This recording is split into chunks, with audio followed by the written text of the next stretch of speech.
நம்ம இப்தார் விருது நடத்துறோம். தலைவர் வந்துட்டார். உடனே திமுக இருந்து நமக்கு தெரியும் யார் யார் வச்சுலாம் திட்டுவாங்க. திட்டுனா தைரியமா திட்டுங்க. அதனால பின்னாடி வந்து திட்டுறது 10 பேரை வச்சுக்கிட்டு அந்த பயம் இருக்கட்டும். எங்க தலைவரை பார்த்து அவ்வளவுதான் சொல்லுவேன்.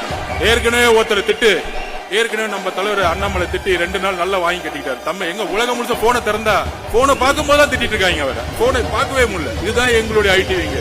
நீங்க ஐடிவிங்க உருவாக்கிங்க. உலகம் முழுச ஆல்ரெடி உருவாகி கிடக்கு. அப்ப எந்த அளவுக்கு ஒரு இப்தார் விருந்துல ஒரு நாள் 4 மணில இருந்து நம்மளுடைய முஸ்லிம் தோழர்கள் மாதிரியே நோன்பு இருந்து தலைவர் வந்து அதோடைய முறைப்படி அவர்களுடைய ஒரு நோம்பில் பங்கெடுத்துன்னு வரும்பொழுது அடுத்து முடிஞ்சான விமர்சனம் இது ஆயிருச்சு அப்படி ஆயிருச்சு அடுத்த நாள் போலீஸ் கம்ப்ளைண்ட். என்ன ஒரு திமுக என்ன பயம்? நாங்க பாட்டிக்கு ஒரு விருது முடிச்சிட்டு நாங்க பாட்டிக்கு எங்களுடைய கட்சி வேலையை பார்த்துட்டு இருக்கும் போது அப்ப நான் ஒரு கொஸ்டின் கேட்கிறேன்.